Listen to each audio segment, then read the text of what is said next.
You gotta love the view from up here. There's something about being in a tall building overlooking a city, and everything just is more beautiful from up here. From up here, you don't notice the trash. You can't see the rundown buildings and the broken windows. And from up here, things smell good, right? Like you don't get the same stench that can sometimes knock you over when you're down there. From up here, there's not much noise. There's not the kind of noise that just comes when you're too close to too many people.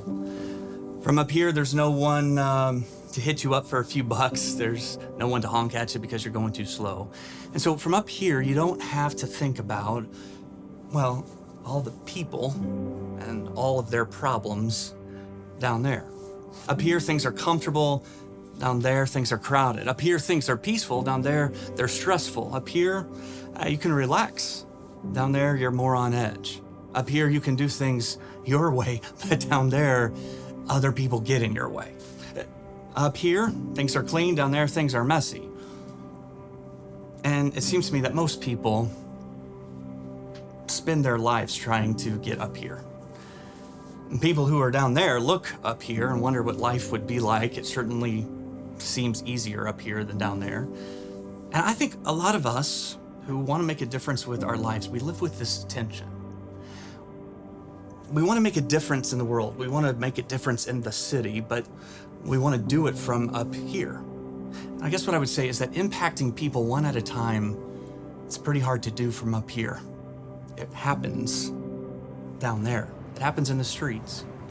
So I think for a lot of us, we can be like the person who loves to read novels but doesn't really have their own story to tell, or loves to watch action movies but has never really felt the adrenaline of our own adventure, loves to look at maps but rarely gets out of the house and never really leaves town.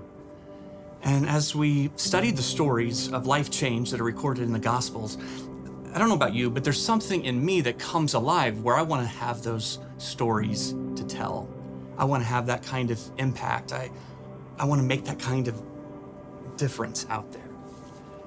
There's a phrase that should be a pretty good clue to us about how it happens. It's a phrase that shows up in the Gospels, or at least some variation of it shows up a number of times.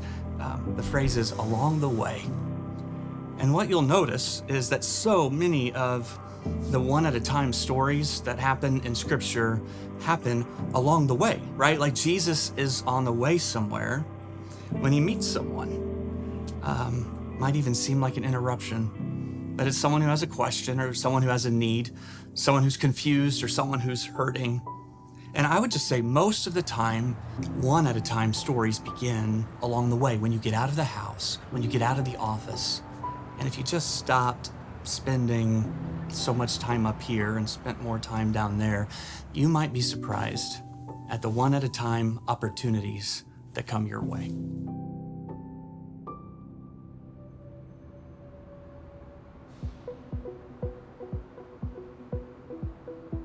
So I remember a few years ago, I was sitting in an alley just outside of Skid Row in South Central LA. And I was sitting on the curb listening to a story about this elderly woman from the Midwest who had come with her church, actually on a mission trip, and had become lost. So if you're in charge of that mission trip, having an elderly lady lost in South Central LA is a pretty scary proposition. She didn't know where she was at, and she's in this alley, and she sees a guy walking towards her, kind of this big, scary-looking dude, and you might think the right thing for her to do in that moment would be just to turn around and run away. Maybe not run away, because she's at an age where speed walking at the mall was maybe more of a thing, but at least get out of there as quickly as possible. And yet she doesn't do that. She starts walking towards him. And this guy, turns out, was a member of a gang. He had been a hired gun. He had spent time in prison. Since the age of 12, he had been involved in this life of drugs and violence. In fact, he had just gotten out of prison earlier that same day.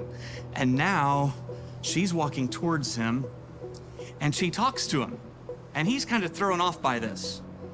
And he's the guy who's telling me the story. His name's Alfred Lomas. And he said, I just wasn't expecting her to start talking to me. And she introduced herself and said hello. And then she asked him if he was hungry.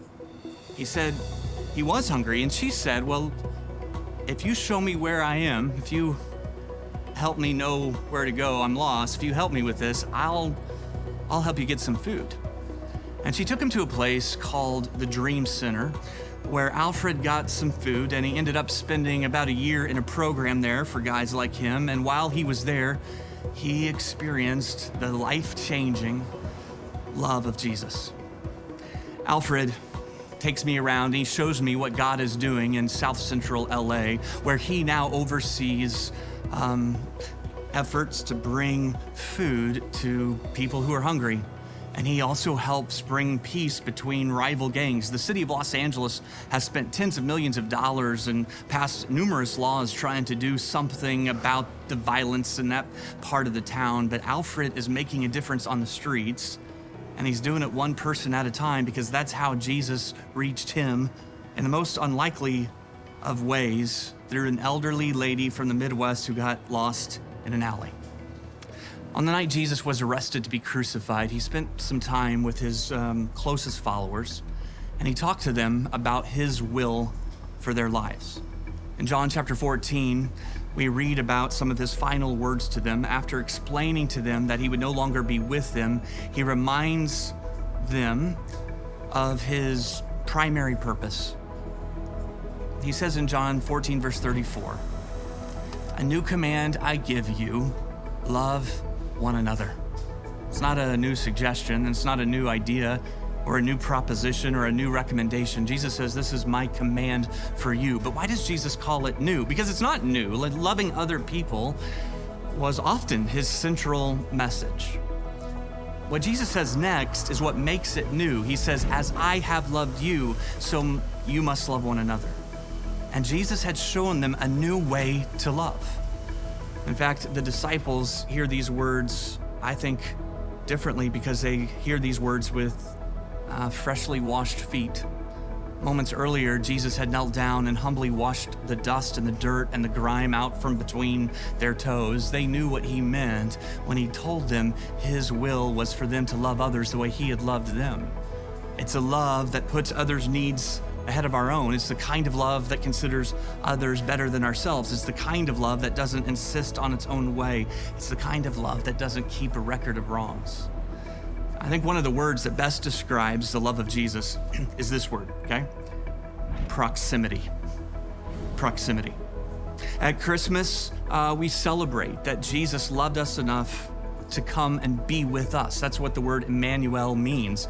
It means proximity, God with us. The incarnation of Christ, Jesus coming to earth, makes it clear that the way he loved us required proximity. It's hard to love someone if you're determined to keep your distance. If you want to live a life of impact, it requires proximity. You've got to do life down here. And as you do life down here, I can promise you that along the way, you will begin to have some one-at-a-time stories. Mark chapter 5 is an example of this. Earlier in that day, Jesus had been teaching a large crowd that had gathered around him. He spent the day teaching, but that evening, he came to his disciples and he said, hey guys, let's go over to the other side of the lake. I guess what's surprising about that is on the other side of the lake is what is called the Gerasene region, which was typically a place good Jews would avoid. But they get in a boat and they cross over at night and they get caught in this terrifying storm. And when they finally arrive, they don't stay very long. In fact, they just stay a couple of hours. They just had one thing to do before they turned around and went back. And just for a moment, that was a lot of work for one thing, right? They risked a lot for one thing, but that one thing was one man. A guy whose life was a wreck. He was locked up in a graveyard away from town.